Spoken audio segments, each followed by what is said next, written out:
Hello and welcome into the Knicks-Verse. My name is George, and if this is your first time here, well, you came on a very interesting time.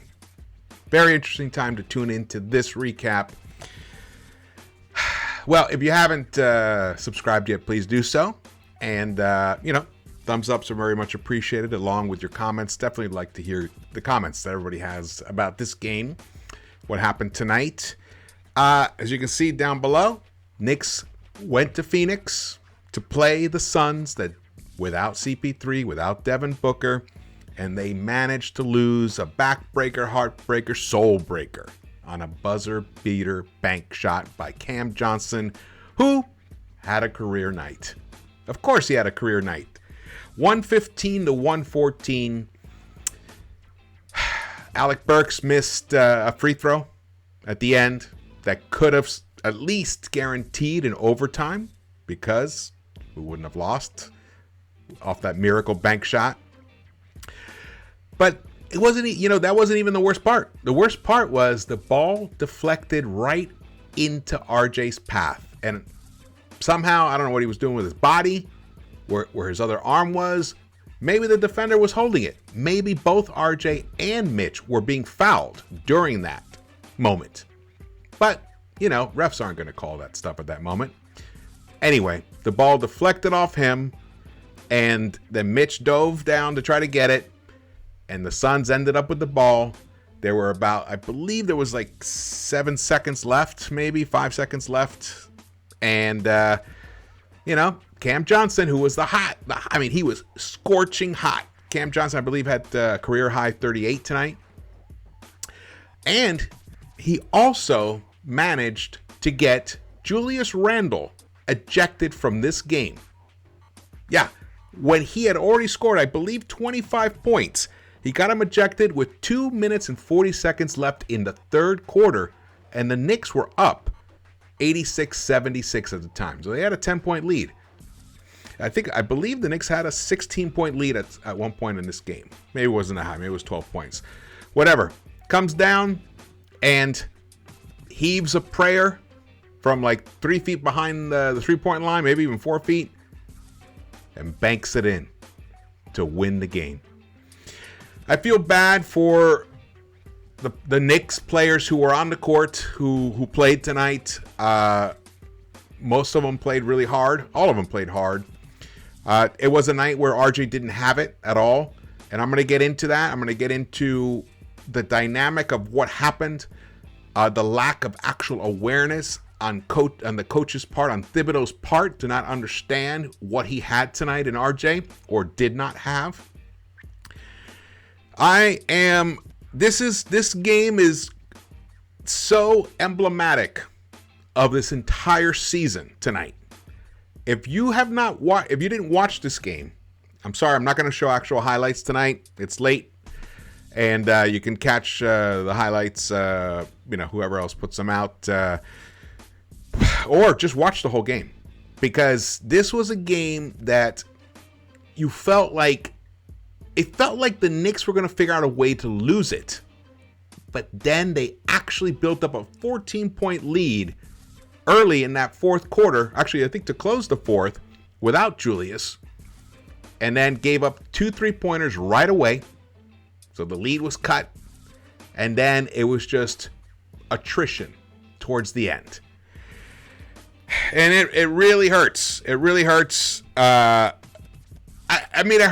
feel more hurt for the players, because I already called this season. I called it the previous game against the Sixers. I said season's over, and I was completely appalled that Thibs and Randle were talking about the postseason.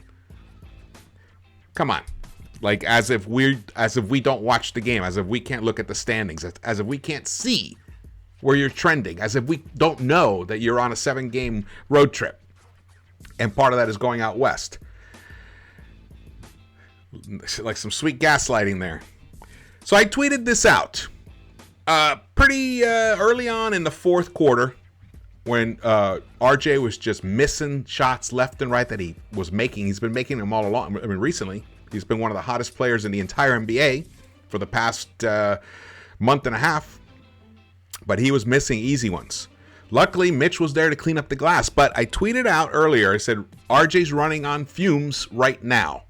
Thanks for the timeout, Monty. Actually, no, this was, I think there was like two and a half minutes left or something in the game, and the Knicks were just barely clinging on to a lead. And then, this is the result. RJ played 44 minutes tonight. Now remember, I don't know if you didn't watch the game, but he hurt his leg. I don't know, it was his ankle or his knee or his shin. I think it was his shin or whatever it was. He had to limp off the court in that third quarter. No, it wasn't the third quarter. It was the second quarter. Sorry. He limped off and somehow managed to get back in the game. Or it could have been the fourth quarter. I can't even remember now. It's such a blur because when you're watching this stuff and you're like, I'm hoping for the win. Of course, I want them to win all the time. Even though at this moment, a loss is a good thing for the franchise, for the future. It is. But he played 44 minutes and he shot. It's actually 2 of 10 in the fourth quarter. I went back and checked. I was doing this by memory. I'm convinced, along with Randle's ridiculousness, Thibs' minutes distribution has turned this into a lost season for the Knicks. And I'm going to show you exactly what I mean. Here we go. So RJ plays the third quarter. He plays almost the entire third quarter. He plays 10 minutes and 30 seconds of the third quarter. Fournier played the entire third quarter, and he had actually a very good third quarter. This was one of the best third quarters the New York Knicks have had all season. Scored 38 points, shot 80% from the three-point line, 63.6% overall. Only 2 free throws, but they were both hit. Look at that. 2 guys had double figures in that quarter. Burks and Fournier, the guys who last game gave us 3 for 19. This is the crazy, maddening inconsistency of this team, of the certain key players that keep getting a lot of minutes for some reason. But pay attention to Mitch Robinson. Mitch Robinson tonight basically ended the conversation of whether he should be signed, retained by these Knicks. Or he definitely made a big message to the rest of the NBA. If you want a guy who just eats everything off that offensive glass, I'm your guy. That's what Mitch said tonight. But look at RJ, 2 of 7. He was already not, he didn't play well tonight. He did not have a good game. I think he was shot overall 6 for 26. So anyway, he wasn't playing well. Randle actually was having a pretty good game, though he was struggling in this third quarter. He was having a hard time. I think people were getting a little physical with him, but he was physical with them. He was being physical with them, especially with Cam. And then with 2:40 left, there was a physical moment there. Nothing out of hand or anything. And then he tried to be a big man and stand up to Cam. Not Cam Reddish, Cam Johnson of the Suns. The ref came in between them, and Cam must have said something. Who knows? He probably said, "Hey, too bad you didn't play like this all year. You would have been an all-star again." Who knows what he said to him, but he said something that pissed Julius off. And this is a team remember, Julius is the one who gave Berman a hard time when Berman said, well, are you guys looking at, are you, sad that you're not going to make the playoffs? You're looking to next season or whatever. And he said, what do you mean? We're not out of it. We're going for the playoffs. He had the audacity to say that. And then he doubled down. Then he gets himself thrown out. Then he tries to be the big man, and he slaps away the ref's hand. You'll see the highlight somewhere. And he shoves Cam Johnson. Double technical, and he got an extra technical and tossed from the game. So now we have a tired RJ who hurt his leg earlier, who was not playing well offensively. Right? So now they're down their leading scorer. He was the leading scorer at the time, Randle was. And then, Quickly actually had a pretty good third quarter as well. And then this is what happens in the fourth quarter. RJ played the entire fourth quarter. So RJ played 22 and a half minutes, almost played the entire second half on a bum leg. No touch tonight. He shot 2 of 10 in the fourth quarter. So so that means he shot 4 of 17 in the second half. He had nothing left, man. Nothing left. But Cam Reddish had something left. Cam Reddish, look at him. 4 points, 2 of 3. He looked good out there. He was playing some nice defense. There was one moment where he was walking the ball up for some reason when the Knicks actually had a 5-on-4. If he had pushed the tempo, we could have had an easy bucket. And I believe it actually turned into a bad possession or whatever. But, sometimes he loses track of the situation of the moment. But at least he didn't get thrown out of the game. Evan Fournier and Burks. Look at the stats in the fourth quarter. 0 for 2, both of them. So 0 for 4 together. They combined for 1 point. And Evan Fournier, for some reason, Thibs decides to sub in Fournier for Cam Reddish, who was having a good quarter. Subbed him in. The game was never the same. In fact, what was the exact score when that sub happened? Let me pull that up because that is crucial to this whole story of this game. 6:53 at the 6. Well, here they have it down at the 6:20 mark. So something's not right there. At the 6:20 mark, the Knicks were up 100-93. And Thibs brought Evan Fournier back in the fourth quarter. Yeah, Mr. Lockdown Defense. Yeah. What the hell are you thinking, Thibs? Great tweet by BW Carlin. It had everything Knicks this year. A blown lead, Julius temper hurting them, Alec Burks catalyst for loss, player having career game against them, Cam Johnson, key missed foul shots, and Thibs late substitutions that kills them.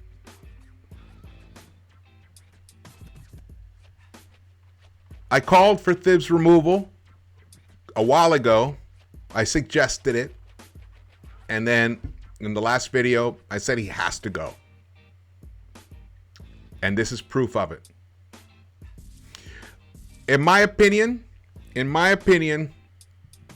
like I said here before, Thibs, along with all the other maddening, just like even his rotations, who he chooses to start, all of that stuff has been damaging to the team in general. Burks still started tonight as the point guard, if you can believe that.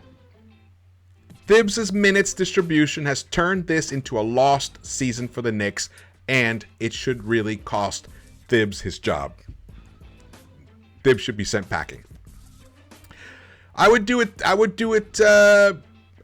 tomorrow. And let Johnny Bryant coach the game against the Clippers, or Kenny Payne, whatever you guys want to do. Doesn't matter.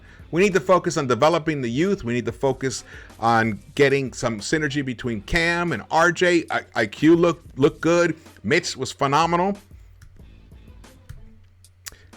Look at the game flow. See the top line, the blue line? That was the Knicks. We had that nice lead. And it totally disappeared. Disappeared because our key player who took the majority of the shots in the fourth quarter was a tired man. He was tired. Yeah, he's 21. But he also traveled cross country. He also has been playing. He was averaging 40-something minutes a game. In the 6 games previous to this one, he was averaging 40 minutes a game. That's a lot of floor time.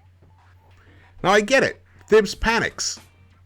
He panics. He goes to what he knows instead of being creative and being responsive to the moment. The move would have been to sub Fournier in. If you want to bring Fournier in, bring him in for RJ for a couple of minutes. Let RJ have a nice little rest, 2-3 minutes of game time, and then you bring him back in. And then maybe RJ can recover, because we've seen him do it. He can recover some of that energy, replenish his tank. And then when he makes those drives, he actually has something at the end for his touch to make those buckets. But no. Myopic vision Thibs, stubborn as fuck Thibs, subs in Evan Fournier for Cam. And leaves the tired guy in there. The exhausted guy in there. The guy who's played already 20-something minutes.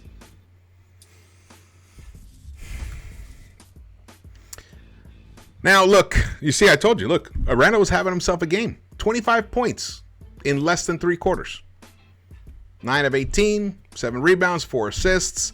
But look at Mitch Robinson.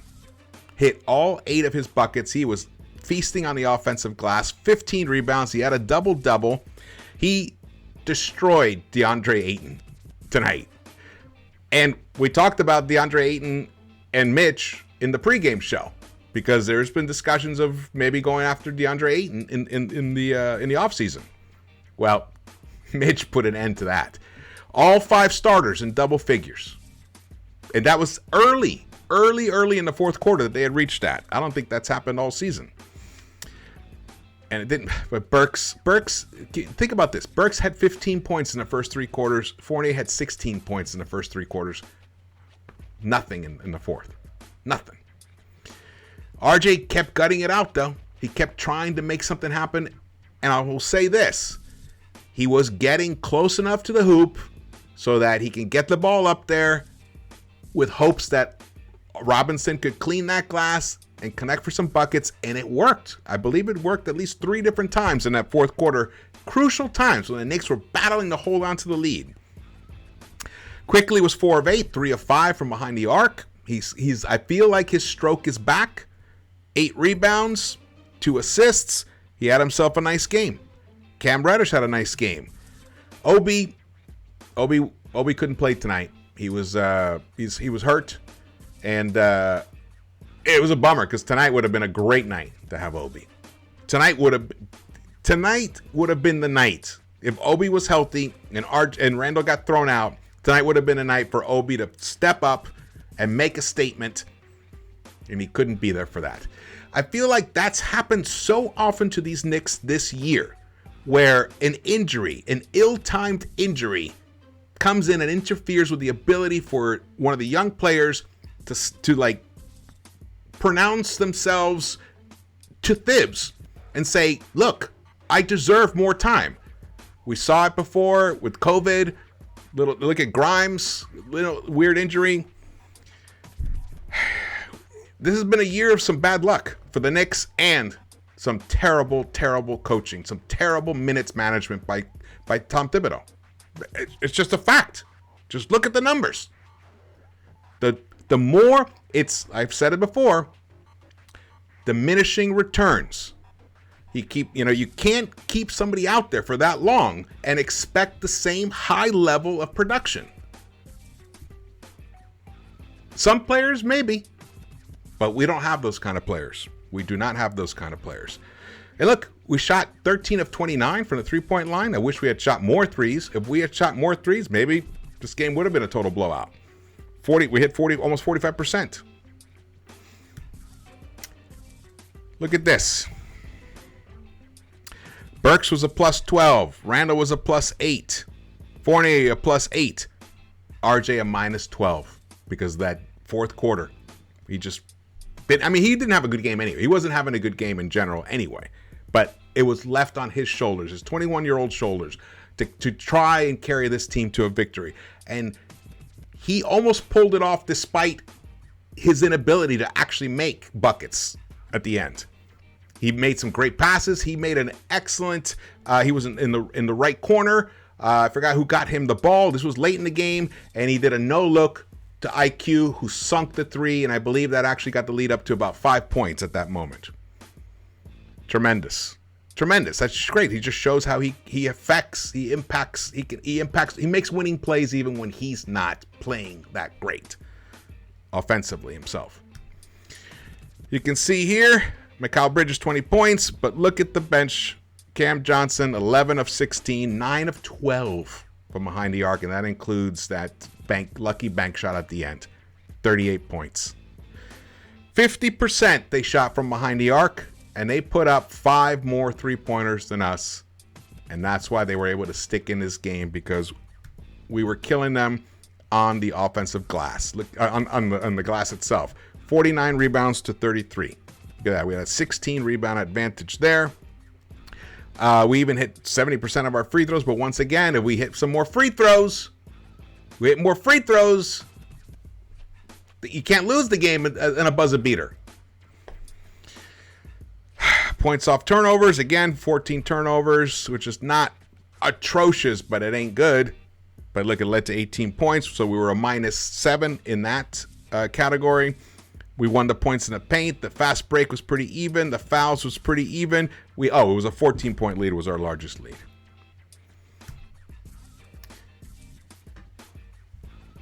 I think I mean, we know Thibs doesn't care about developing the young players. It's pretty obvious.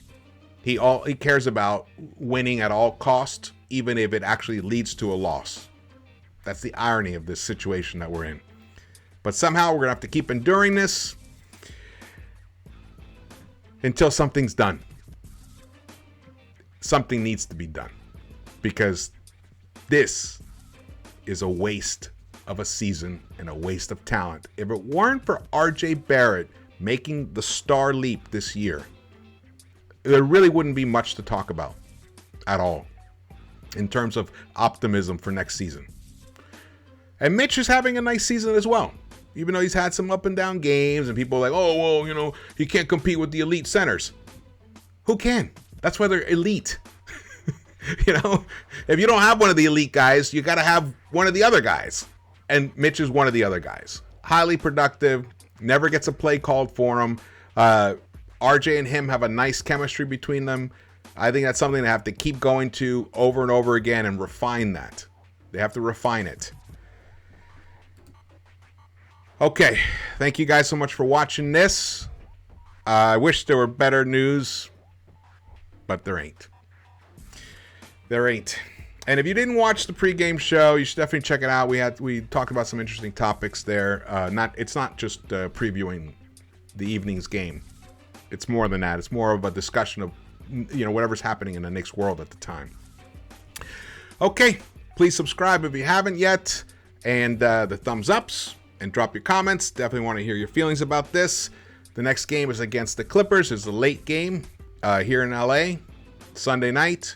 I wish it was an earlier one, but it's not. It's a late one. At this point, I wouldn't mind the Knicks losing every single game from now on. It gives us a much better chance of getting one of those top 4 picks. And we actually do have a chance to get one of them. We have a decent chance. And that would help tremendously this franchise, especially in light of wasting the 8th pick 2 drafts ago on Obi Toppin that should have been used for Tyrese Halliburton. We still don't have a point guard. Okay. Thank you for watching this, and I will see you around the Knicks-Verse.